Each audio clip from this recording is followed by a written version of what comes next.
I'm going to give you some ways that you can detect whether a person is a perpetrator, an infiltrator, a double agent, a agent provocateur, undercover, informant. They're all the same.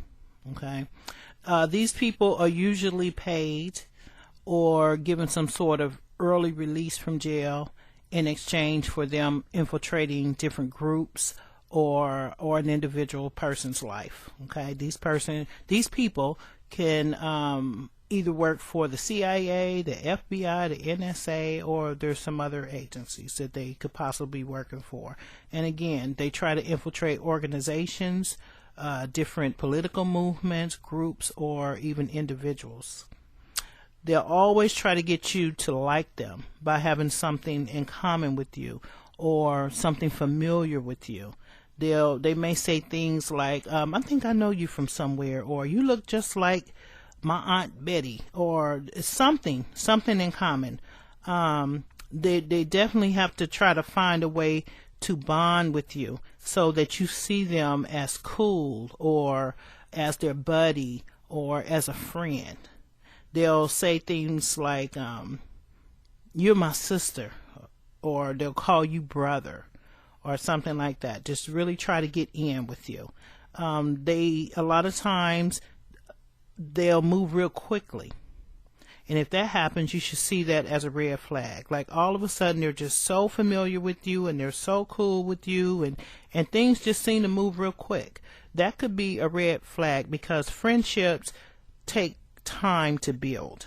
They don't move quick.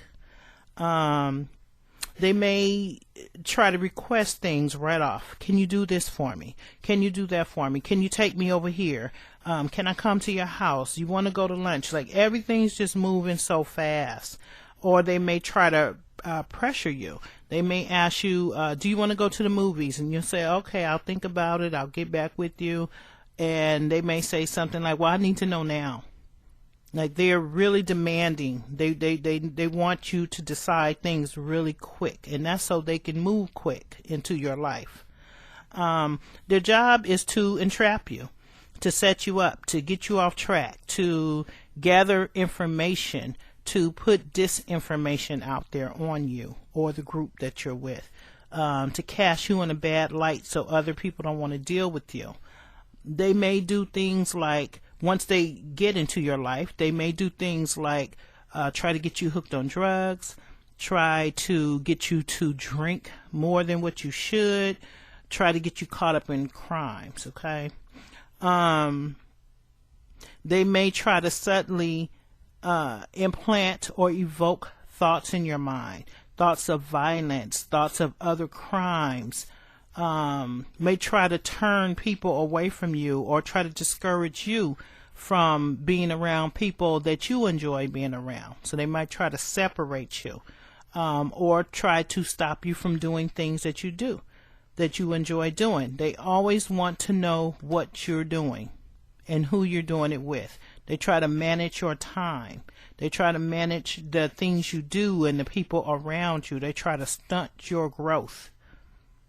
These are all their goals. They may try to gaslight you by implanting things in your mind that you're crazy, and they may actually use that word crazy a lot around you, or mentally ill, and try to get others to think that you're mentally ill, because these are disinformation agents. They spew disinformation. All while they're thinking, they have you thinking that they're your friend. They're going behind your back with disinformation. Okay? They know how to gain your trust. And once they gain your trust, they'll later betray you. These people are everywhere. They're on YouTube. Now on YouTube, these are the people who thumbs down the videos. They leave very negative comments in the comment section on the videos, trying to discredit the videos. So when you see a video that has a lot of negative comments, most of the time that is because a internet troll came through there and that was their job to discredit those videos. And those are usually the better videos. It's something in that video that they don't want you to hear, and so they discredit these videos. And if you click on their profile, most of the time they don't have any videos themselves. Not to say everybody makes videos, but you can just kind of get little hints by looking at their profiles that they just may be an agent. And if you follow some of their comments on other YouTube channels, they have those same type of comments on other channels where they go and they discredit. That is their job, to discredit the videos. But they're not only on YouTube, they're on pretty much all social media. All social media. They're everywhere, all over the internet. They are also in your families, on your jobs, in the communities. They're everywhere. These agents are everywhere. They show up at different political rallies. They provoke. A lot of times when you see violence at these protests, it is these agents. These agent provocateurs. They are sent to different protests to invoke anger, to incite riots and violence. A lot of those people are sent. For the most part, they're pretty good at what they do. So a lot of times you won't even know that you're dealing with the perpetrator. And that's why it is really important to try to learn some of the signs and to actually notice some of the things that they do. And if you're a targeted person, you can be assured that these people will try to get in your circle at some point, either through a family member or through a friend. They're definitely going to try to get in, and that's why it's super important to try to know some of these signs. And it's really hard because for the most part they blend in pretty well, and because the community, the targeted community, are isolated. Most people are isolated and don't have a lot of people in their lives. When someone comes and they poses as a cool person or as a friend, it's easy to let them in because you want to have friendship or companionship.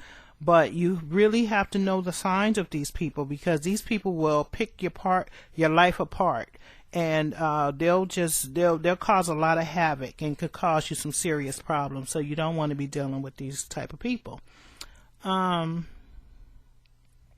So if this is someone that you're just meeting, they're going to, as I said, try to have something in common with you. So if you're into sports, they're going to talk about sports. If you're into family, they're going to talk about family. If you're into knitting, they're going to talk about knitting. If you're a spiritual person, they're going to talk about the Lord. Okay?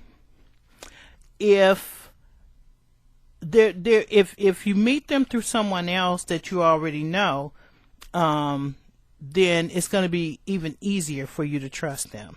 And that is one of their tactics, to go through someone that you know already, to have them to introduce them to you. So you're automatically going to trust them. Okay? Let's see. Another thing they do is they'll try to bait you into certain conversations. And a lot of times that will be something violent or something like that, because they want to try to paint you as a radical person or a violent person. These people come into your life with an ulterior motive because they are assigned to you. So you are a job. And if their goal is to make you look radical, then they're going to talk about radical things. If their job is to make you look mentally ill, then they're going to try to bait you into conversations that make you sound mentally ill. Okay, so they'll get familiar with you way too quickly. And I may have said this already, but they may refer to you as brother or sister, and it's just too quick. You've only known them a week, and all of a sudden you're their brother or you're their sister. They may constantly be calling you or texting you because they're trying to keep track of you and your time.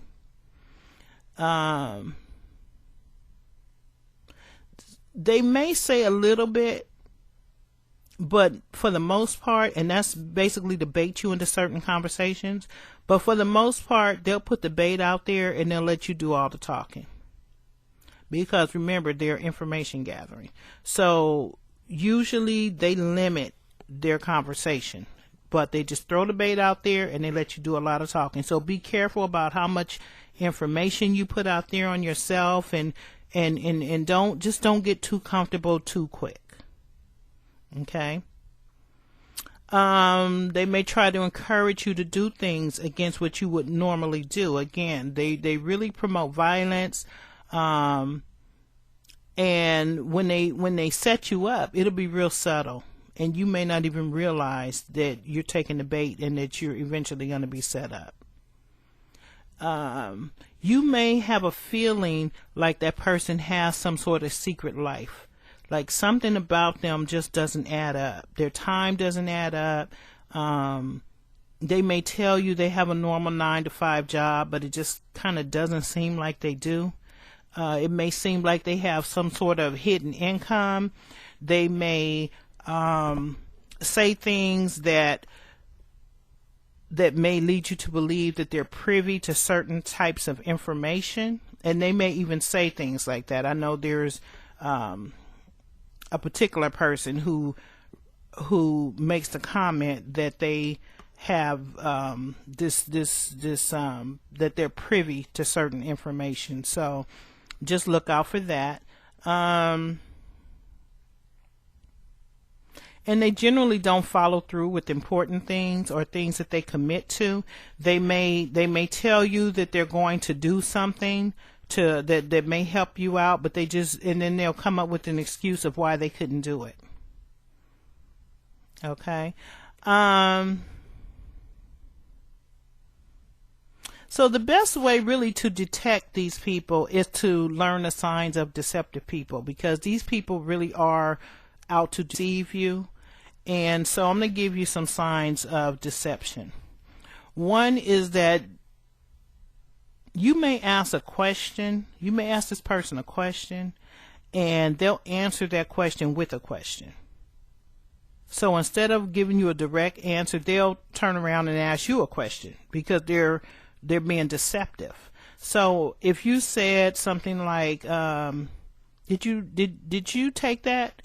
And they'll say something like, why would I take that? Or do I seem like the kind of person that would do something like that? Instead of just saying yes or no. No, I didn't take that.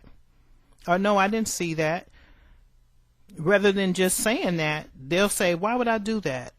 Or do I seem like a person that would do that? So they'll never really answer the question. They never really said whether they took it or not. They just ask you, why would they do it?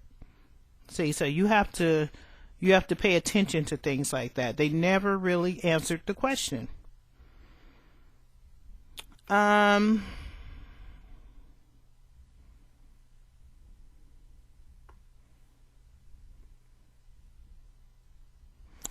They never really commit.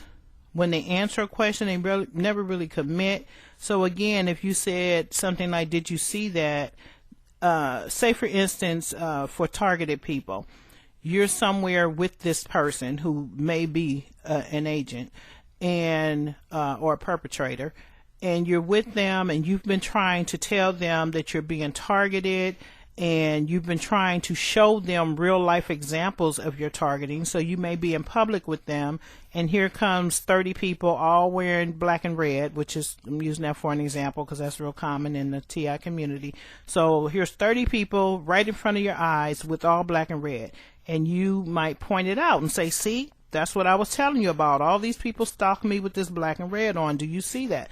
And they'll say something like, well, not really, or well, I guess, or well, sort of, or, they deny what is actually in front of them. So they won't commit. They will not acknowledge what you're saying, and it's right in front of their eyes, but they don't want to give you that. They don't want to agree with you, and they know they see it. So that's a red flag. That's a red flag. It's plain as day. Here's 30 people with black and red, but you're saying you don't see that. Okay, so they don't want to validate what you're saying. They don't want to acknowledge that this is really happening to you. Okay, because they don't ever want to be in a position where they can be a witness for you. Okay. They may have lack of detail. In other words, if you ask a person, are you a targeted individual? And they say yes. And you say, okay, well, how are you targeted? Tell me your targeting story. Well, TIs have a targeting story. And we can go into great detail about our story because we're telling the truth. And when you're recalling something, you have memories attached to that. So if I'm telling you my targeting story, the memories of what I'm telling you is coming to my mind, and I can tell you great detail. If you have a targeting story, you can tell me verbatim everything that has happened. I mean, you may forget a thing or two. That's normal. But you can tell me in great detail, play by play, of what happened to you. Okay, so on the other hand, if a person is lying, they can't recall details. So if you ask them, well, what's your targeting story? Tell me how you were targeted. They can scratch the surface, but they can't go into great detail because they don't have any memories attached to it because it really didn't happen. So your story can't really be too convincing, or that person's story can't be too convincing because they can't describe in great detail like a true targeted person can. And I'm using targeting for example, but that could be anything that they're trying to tell you. They could try to tell you the difficulties that they had when they bought a house, but it won't quite add up because there's no memories attached to it. So they're not getting the full details like you would if you're telling the truth. And that's a really, really, really important thing for everybody to know. When a person is telling the truth, there's memories there. And so it's going to come off as truthful. And if they're not telling the truth, they're not drawing it from anything. So they can't really go into detail. So most of the time they'll make it real short and real vague because they can't. They can't tell the truth. So the best thing to do in a situation like that is keep asking more. Keep asking more questions and more questions and more questions. And you'll see how they'll get frustrated about it because they can't tell the truth. Okay, another thing you can do is just ask a simple yes or no question. And if they fail to answer yes or no, then you should get a red flag on that. Because if they can't just answer yes or no, then they're probably going to give you some convoluted answer to a direct question. If you say, did you go to the store? They should be able to say yes or no. They shouldn't just beat all around the bush and come up with this long response. Especially if they start off with,